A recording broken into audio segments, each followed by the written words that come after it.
Blessed to be part of your day. Kevin Miller in the morning, KIDO Talk Radio. Phone number is 580-5436. 580-KIDO, joined by our great friend, syndicated talk show host, media personality, avid hunter, man of the world, father, the most interesting man, not only in the Northwest, but the country of America itself, Lars Larson. Good morning, sir. Well, I feel terrible, Kevin, because this morning I brought in some Bambi pepperoni from my last hunt, my first bow hunt, and unfortunately, you're too far away to get any. But I'll see if I can. Maybe I can put some in a cold pack and ship it to you. Well, thank you, Lars. Speaking of a lot going on, y'all in Portland had a busy weekend.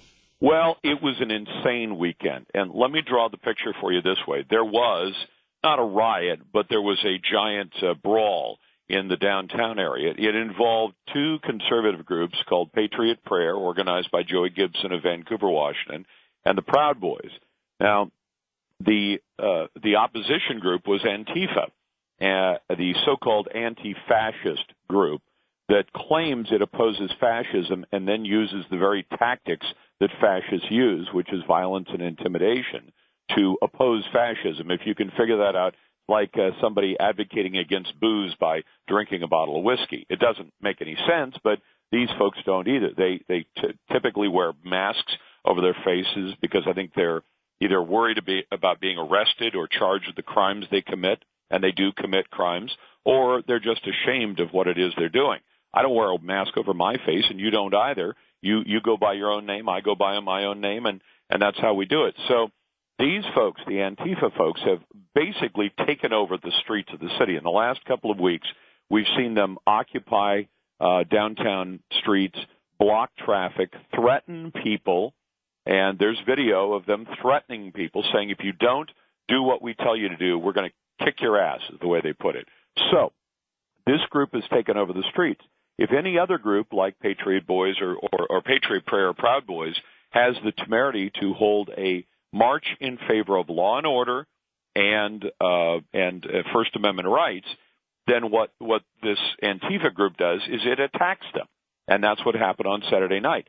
However, unlike the 74-year-old motorist who was threatened with having his ass kicked by Antifa last week, not much he could do, but the Patriot Prayer Group and the Proud Boys fight back, and they fight back hard. And I think their point has been, you cannot declare that the streets of any American city belong to you, and then no one else is allowed to be there. So they staged a march on Saturday night, but Antifa knows that if they show up and attack the Patriot Prayer folks and the Proud Boys, that those folks will fight back. And this is what I think Antifa wants. This is a bunch of people, and we've seen them in almost every culture in human existence. They are people who love to brawl. They will brawl with the Proud Boys or Patriot Prayer. They'll threaten ordinary citizens. They'll even fight with the police, and they have. They've set police cars on fire. They've thrown bricks and bombs at the police. They typically come equipped with masks, sometimes gas masks, highway flares for setting things on fire. They break windows. They do property damage, and they scare the daylights out of regular citizens. So this is a group that if they can't fight with anyone else, will fight with the police. Now, Kevin, I don't know about you, but I assume anybody who's willing to assault a cop will probably hit you or me without even thinking about it. Because most of us would never assault a cop because we know that it's the wrong thing to do. If you're not held back by that, you may be held back by the fact that it's a criminal act to assault a cop. But if you have people who are willing to assault police and who will effectively say you cannot come to the streets of a city without fearing attack, whether you're there for First Amendment free speech rights or whether you're there just to buy a meal or go shopping. And these folks are dangerous. And what's really dangerous is a mayor in Ted Wheeler who is also the police commissioner by charter. He gets the duty. When you get elected mayor, you become the police commissioner, and it's your job to run the police bureau. As of today, he says he stands by his decision to tell the police, stand down. When people begin hitting and hurting other people, when they're hitting and hurting ordinary citizens, stand there and watch, don't do anything. Now, I think that's malfeasance in office. And I wish we could see the guy recalled, but Most cities will not recall a police chief or a mayor, and so we're stuck with this at this point. That's sort of the long and short of it. It is crazy, the city you work in, Portland, that this goes on all the time, and we've had this with the ICE folks and the DEA and other things where the police have stood down and basically it's organized mob rule.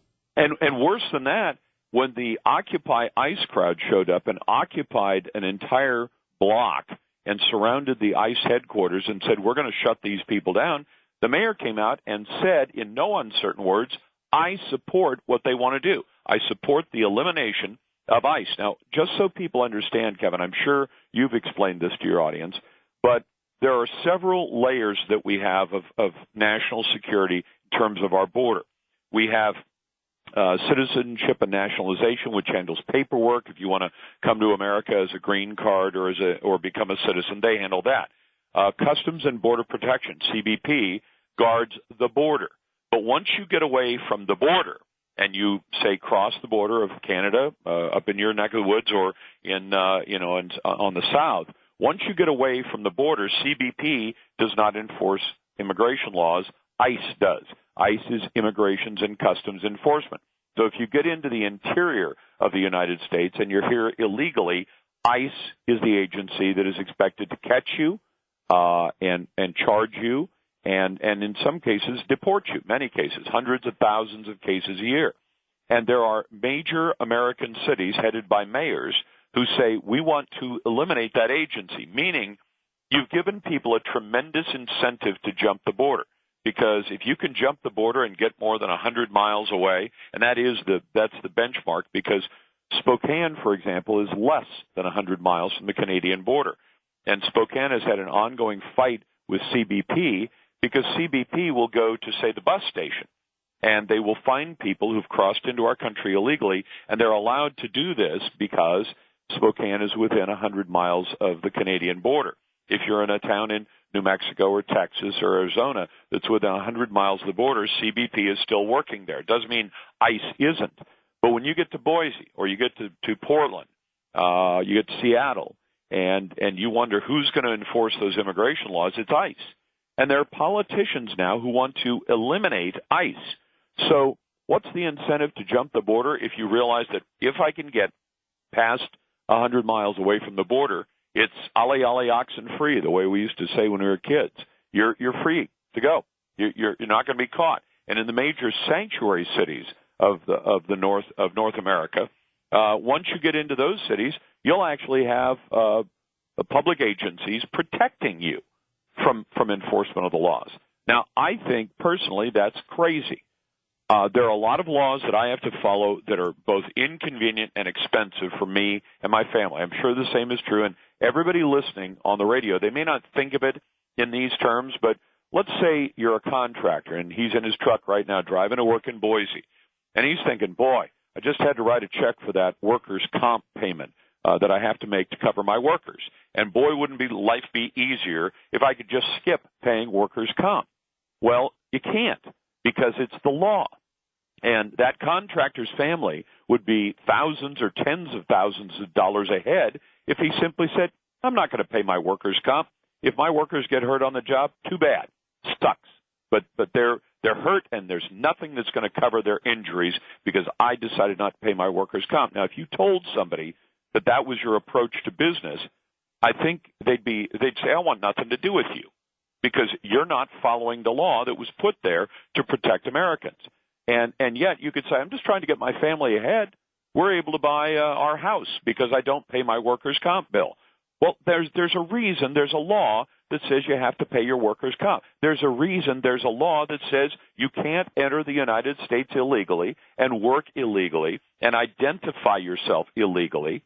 And once you're here breaking 4 or 5 laws like that, the thing about having to have a driver's license to drive a vehicle, who cares about that? How about that thing about carrying liability insurance? So if your vehicle hurts somebody, that the victim gets some compensation for your vehicle running into them. Forget about that. I don't need to do that. And the thing about not drinking and driving, that doesn't cover me.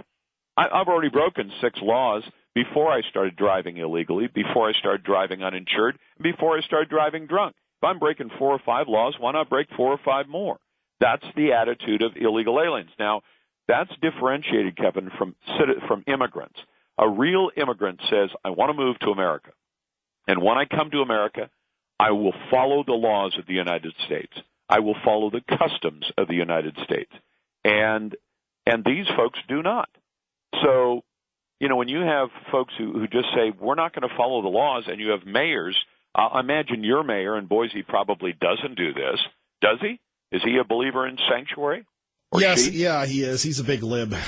Can he explain to people in Boise how it is that he is willing to excuse an entire class of people based on race or ethnicity primarily from following the law when everybody else in that city is expected to follow the law? You go out and start building a house without getting a permit from the city of Boise. Right. Tell me how fast they shut you down. And if you say, I'm just trying to build a house for my family, why the hell do I need a piece of paper from the city of Boise that tells me I can build a house? Well, for the same reason you need a piece of paper that says you're in this country legally. So the mayor is willing to stomp all over somebody who doesn't get a permit and follow every jot and tittle of the law. He'll stomp on them. He'll red tag that construction project and say, you may not build your family's home until you get the right piece of paper from us. But the mayor at the same time is willing to say, but I'll let somebody who's illegally in the country stay in the city without that right piece of paper? What's the difference? Our great friend Lars Larson joining us, warming up for tonight at 6 o'clock. Lars, we so appreciate you. Be careful there in Portland, brother. I will. That's one of the reasons I carry a gun every day. And this is a dangerous city. You're right. And unfortunately, and a lot of people get hurt. Lars, LarsLarson.com. We always appreciate you. Thank you, sir. It's a pleasure, Kevin. I'll see you about that venison, okay? Yes, sir. Thank you, Lars. Take care. Bye-bye. Bye-bye. Our great friend Lars Larson, so appreciate him. Tom in Nampa, good morning. You're on with Kevin Miller, KIDO Talk Radio. Good morning, Kevin. Question. You ever notice the correlation between the fact that all Antifa actions take place in blue states that are supposed to be, politically correct, morally superior, intellectually advanced? That, when 74-year-olds get threatened, and there was another guy back in, it was New York, got 64, he got hit, beat up. They only go after, old people, women, and they never go after places where they might get shot. I wonder if you had any thoughts on that. It seems like an odd coincidence to me. Well, it shows you the cowards that they are. That or they, actually have managed to get some brain cells that says, well, we do this, we're going to get shot, and we don't want to get shot. So there is some semblance of intelligence in the Antifada or FIDA, whatever they are. The Athletics black shirts. feet, yeah, whatever you want to call them. I'm just going to call them the black shirts. Mussolini's black shirts, the fascista. Mussolini had black. Hitler had brown. Sure. But, a thug is a thug is a thug. So, the Klan had white. It always struck me as funny. The Antifada, the cops are saying, you got to take your mask off. And they're saying, no, we don't. And it's like, yeah, you do. There's several of the southern states, you can't wear masks at protests, specifically because it was an anti-Klan action, anti-Klan law. And now these clowns are yelling. It just strikes me as funny. I'm sorry. Well, if you're so proud of your work and you're protesting, why do you have to wear a mask? I see people wearing masks in, Iraq and Afghanistan or in Mexico. But you're protesting, you have a right to protest. Are you embarrassed to be a part of these liberal groups? I mean, shouldn't you be proud to be right? I think some of them are worried that since they're still under indictment, cops might want to talk to them, or they're out on parole, or there's a bench warrant or whatever. But, you look at this and I'm just like, guys, well, let's hope that it doesn't come here, Tom. Thank you for the call, sir. Okay, bye-bye. Bye-bye. Holly joins us from Caldwell with Kevin Miller on KIDO Talk Radio. Good morning, Holly. Good morning. So I was listening to Lars and him talking about the left thinking it's okay just to pick and choose which laws that they wanted to follow. You know, recently Hillary Clinton was saying that they could return to civility after they take control of the House. And it kind of it's just such an oxymoron, Kevin, when, you know, the Patriot Act has them spying on good Americans who want the government to follow the laws of the Republic. Holly, what do you think of Edward Snowden? Well, his biggest fear, wasn't it, that he would reveal the stuff he did and that nobody would care or do anything about it? Yeah, but you've given me a Kevin Miller answer, but what do you think of him? Well, I think the same thing. I think that, you know, it's sad when the people who care about things being done right are the ones that are targeted and being made to be the people that are wrong. I go back to, you know, and this is your point. Snowden caught the government lying. Snowden caught the government breaking laws. And Snowden, the whistleblower, is the one living in exile, not Clapper, not Obama, not everybody that was revealed as part of this hidden network that allows the government to spy on us, yet the illegals can come over here, vote in our elections, and do so scot-free. I agree, and I think that people should Google Schaefer Cox and see what happened to him when he was running for the Alaska legislature. Have you looked into that story, Kevin? I'll have to take a look at that. He was running for the Alaska legislature. He exposed a government pedophile ring. They sent in an FBI informant to provocate some stuff that he didn't do. He won on the state level. They convicted him on stuff on the fraudulent thing. He's been sitting in a CMU prison for terrorists for 8 years. They kidnapped his family. I mean, it's really it's free Schaefer Cox. Have people go look at that. It's unbelievable. Holly, we appreciate you listening this morning. Glad you didn't take the day off. Well, you know, every once in a while I might miss something good. I gotta keep everybody in line, you know. Especially me, and I appreciate that. No, I love your show, Kevin. You do a great job, and every once in a while, if I think you're getting off of the true conservative path, I got to whip you back into shape. But you're doing great. So. I appreciate that direction. Thank you, Holly. Okay, bye. Bye-bye. 580-5436, 580-KIDO. Coming up next, are you down with bringing back horse racing, or is it really just about gambling, and who benefits? Let's discuss next. Kevin Miller, KIDO Talk Radio. And I want to read from the Constitution.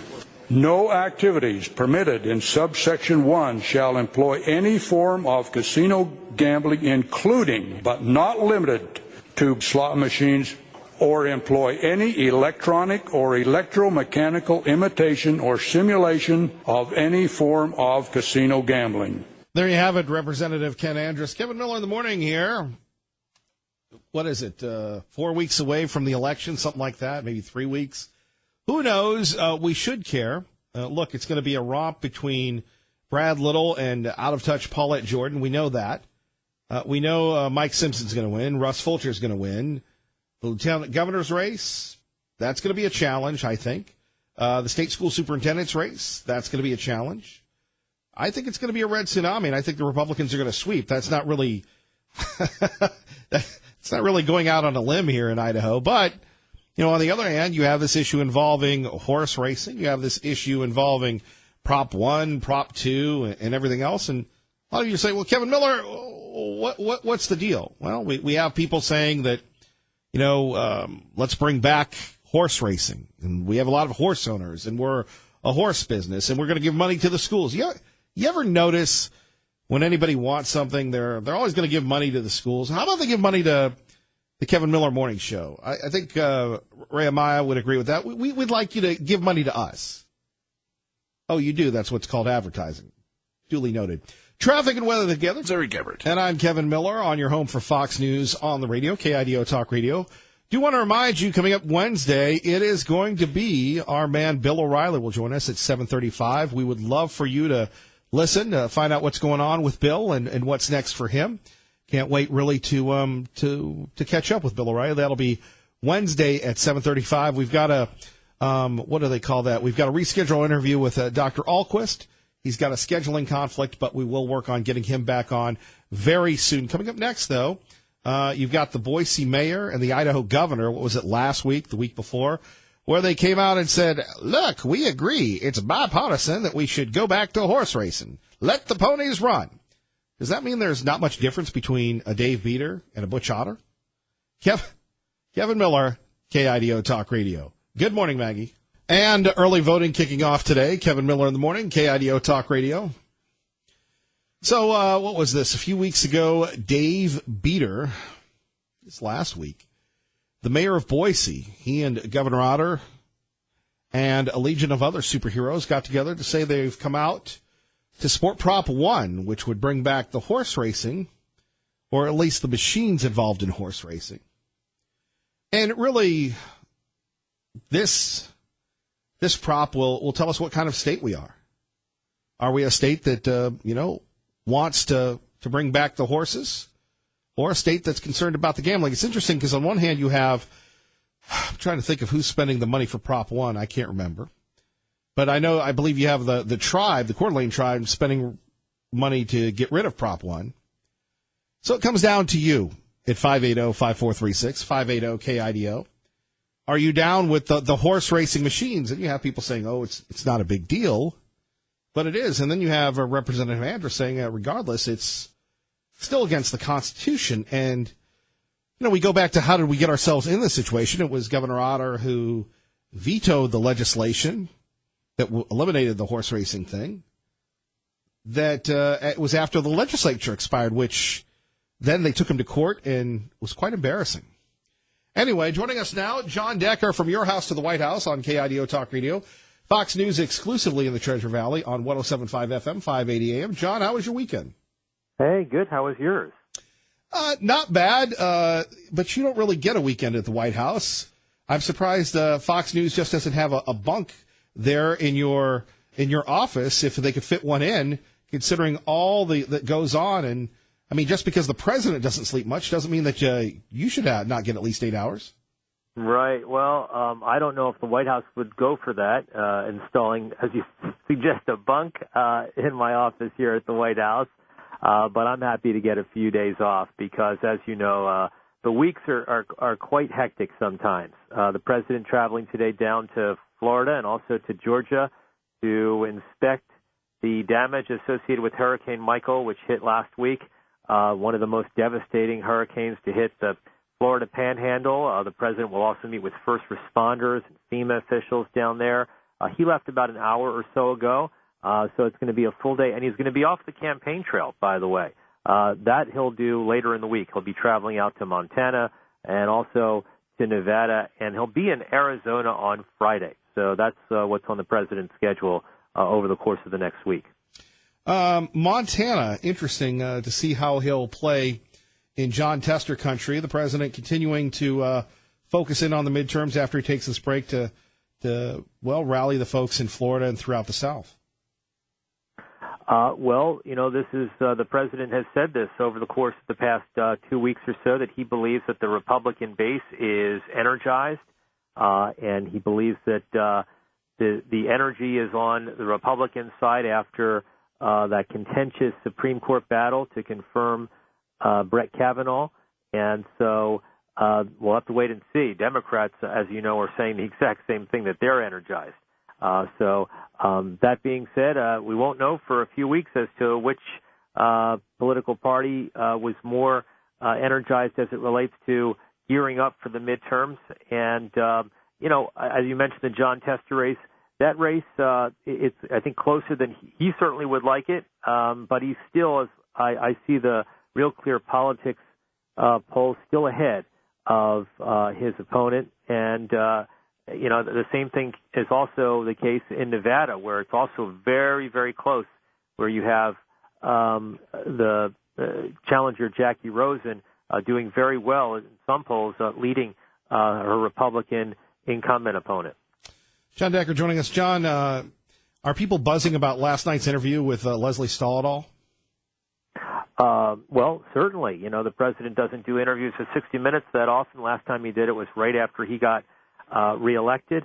in 2016, also sat down with Leslie Stahl, covered a number of items during the course of that interview. Also let it be known that it's quite possible that he'll have some members of his cabinet, besides Nikki Haley, who will be leaving after the midterm elections, mentioned specifically the Defense Secretary, James Mattis. John Decker, always on the scene when he's not on the tennis courts. We appreciate you, sir. Thanks a lot. Have a great day. I'll talk to you soon. Thank you, John. Phone number is 580-5436, 580-KIDO. Let's go to Bill and Eagle, talk a little Prop 1, no Prop 1, Prop 2, Prop 3. Good morning, Bill. Thank you for joining us on KIDO Talk Radio. Good morning. I used to work at LeBois Racetrack when I was younger, and I don't think this bill has anything to do with horse racing. It's all about, pocketing money in some gambler's outfit or for a casino. That's all I see out of the whole thing. I don't see anything helping any farmers or ranchers and the whole, advertisement they're putting out is all just a big bunch of lies as far as I'm concerned, and I'm tired of being lied to. Well, when you're saying lies, can you expand on that, please? Sure. It just seems like, it's all about horse racing, and it's like, well, are they going to bring out live horses? No. So are they going to help the ranchers with live horses, the people who actually do the horse racing? No.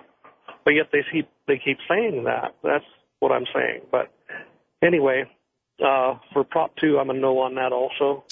You think, I don't like the idea of that either. Oh, go ahead. Sorry.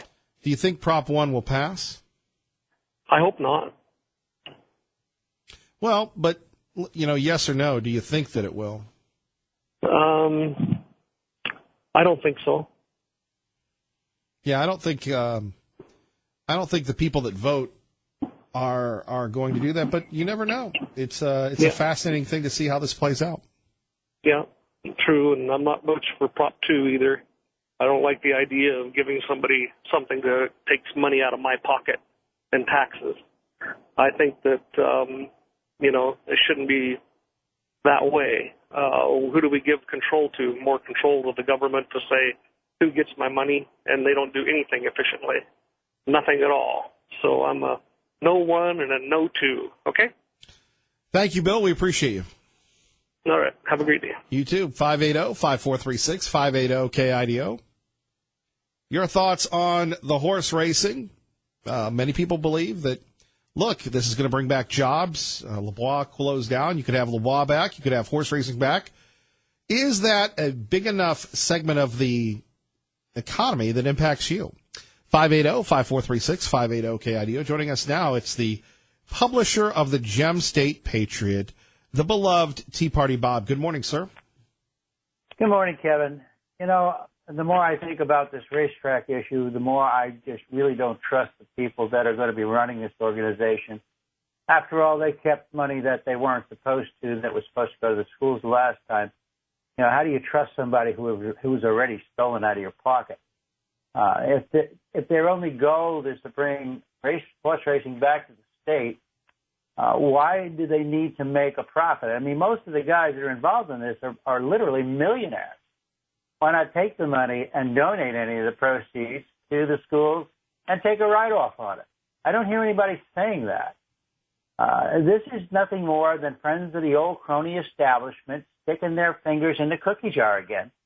And I think the people of Idaho and the people of the Treasure Valley are a little bit sick and tired of it.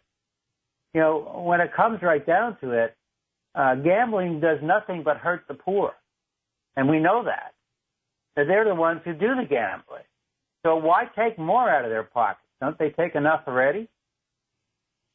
I think but it is a fascinating question to see with all the new people moving in, to see if you're going to have people that are more gambling friendly or more horse racing friendly, or that have seen the ads and go, yeah, I'd like to go to the track because they're listening to the ads. And for me, look, my opinion is that this is going to tell us what type of state we have here in Idaho. Look, I wouldn't mind seeing the racing come back. I know it's good for commerce. I know it's good for the horse racing people. I think it would be good, but it has to be brought back under different conditions, not the same conditions. I mean, are there a lot of people that race horses in Idaho? I would imagine there are. I mean, there were several tracks, actually. There used to be one up on the way towards Horseshoe Bend for quite some time that I used to use for a training track. But I used to enjoy going down to see the horses race. Me and my wife and I went down there, many times with some friends. You just can't do it under the same conditions, and you can't do it under their rules. They have to change the way they do things. And as far as your people from Antifa go, the leftist city politicians, you're going to see more and more people moving to Idaho. I have friends that are trying to get here as fast as they can. They don't want to be there. And I think the influx into this state is going to continue to increase as we get closer to the 2020 election. And we don't need the Antifa here. Well, don't be surprised if you get some. I don't think they want to come here. This is a pretty red state, and I don't think they want to mess with the conservatism that we have here in Idaho. I just don't see it happening. Tea Party Bob, JumpStatePatriot.com. Thank you, sir. Have a great day, my friend. I'll talk to you soon. All right. Thank you. Phone number is 580-5436, 580-KIDO. Let's go to Dimitri, who's been very patient. Dimitri, good morning. Good morning, Kevin. How are you doing today? Living the dream, and you, sir? I'm actually calling you. You just mentioned about people moving in. Well, I don't know if have you heard about the March for migrants that come in from Honduras and then El Salvador? No, I haven't. Yeah, it looks like his media last time when Caroline was coming, they made a big deal out of it. They thought it was going to be a winning issue, and actually it created a negative backlash. And so right now they keep it quiet. But, yeah, I can see that in some publications they printed that there's a caravan of 1,300 people, women, children, men, that coming towards U.S. border again. So as it cooled down, right now it's safer to pass the border. And also I've seen there's some articles that there's again, surge at the border with illegal crossings. So we have a booming economy. Everyone knows about that. NAFTA is passed already. So we are getting more and more illegals crossing.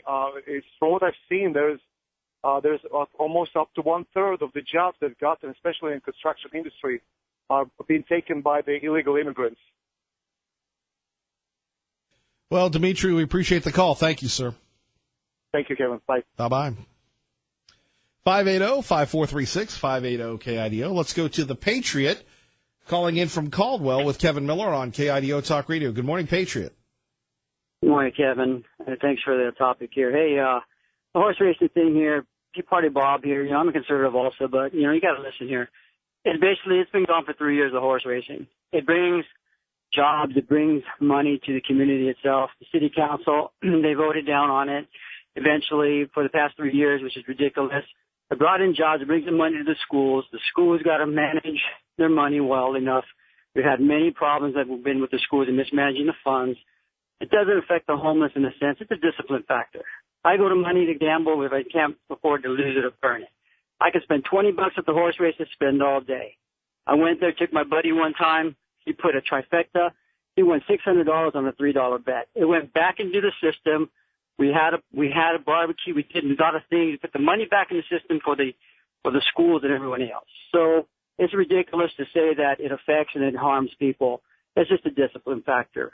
You know what? It needs to come back. And if they say it's legal in Idaho to do horse racing already, there's something else going on here where the horses would have been back already. The slot machines themselves, they're okay too with it. It's just a discipline factor. I went there to the slot machines when they were there at the cafe, at the park. There was no problem at all. Security was there. Things were fine. It's ridiculous. It's just an excuse to just keep it out of Idaho. And the fact is that if they don't want to bring it in here, it's just the point being that the reservations up in Coeur d'Alene, they're fighting against this, obviously, for obvious reasons. Well, that's where the funding's coming from for the other group. So. Well, of course, but they're fighting against it, though. They don't want it here. They don't want any gambling to come out where we're at, even though we've had it before, because obviously it's just taking business away from them. I don't go to Coeur d'Alene. I go all the way up to Portland, Oregon, Wild Horse, because you can't have it over here, or Jackpot. A lot of people do that. This is ridiculous. You bring it locally, it'll bring back the money and the funds that need to be created to get the economy going and back up and keep it running and just put it back in the system. It's just a vicious circle. You know, it just goes round and round with the economy itself. It's basic economics. Patriot, we appreciate you. Thank you. Oh, out. Out. Let's go to Kyle and Star with Kevin Miller on KIDO Talk Radio. Good morning, Kyle. Good morning, Kevin. Thank you so much for taking my call. I had a kind of a different take on the horse racing, or, a different angle. I watched the debate it was on a different network, but I watched the debate online over the weekend. And it was interesting, the questions that were asked. I thought that both of the candidates missed a couple of opportunities. When the subject of Prop 1 came up, they gave it to Paulette Jordan first, and Paulette Jordan basically sold out and said, well, I just want to do whatever the people of Idaho want. Whatever Idahoans decide, that's what I'll back, because I really don't have any skin in the game and it doesn't really make any difference to me. I'm personally voting no on Prop 1 is what she said, but I'm going to leave it up to the voters of Idaho. But when it came to legalizing recreational dope and education, she was all in as what she thought was best for the state of Idaho and what was best for Idahoans, rather than letting the people decide what was best for themselves in the state. They also talked a little bit about Prop 2, and of course, Otter is against it. I believe most Idahoans are against Prop 2. She thought everybody deserved, again, it went back to what she thought was best for Idahoans, and everybody needs to have access to health care and all that. When it came to education, they really missed a big opportunity, because where, Brad Little said that, there's big problems. There aren't very many problems with the state of education in Idaho. That basically the rankings aren't what they appear to be on paper. Paulette Jordan, I think she cited Education Weekly, which Brad Little rightly pointed out is a Washington think tank that runs these that aren't really backed by the Department of Education. I mean, they are in a sense that they pick and choose and cherry pick what statistics they want to use, but it's not reflective of the overall picture. And she says they're terrible. He says that education in Idaho is great, but neither one of them. It was a golden opportunity for them to talk about giving parents the choice of sending their children to private schools or to public schools, and vouchers and charter school programs. Neither one of them even wanted to address that fact, which I thought, as a teacher, I'm a fourth grade teacher, and for my money, I'd like to be able to send my kids to private schools if I want to. There's a program in Arizona right now called the Scholastic School Choice, and basically they give you a credit card to decide 90% of what you would pay for public school, you could send your kid to a private or a charter school.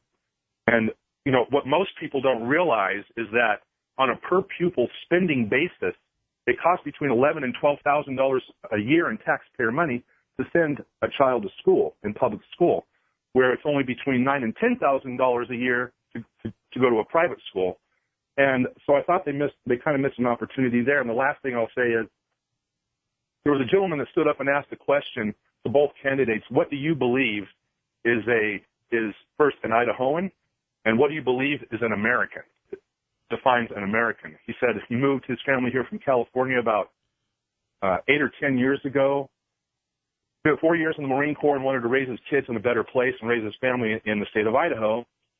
And he said he wanted to know what makes a real Idahoan, what makes an American.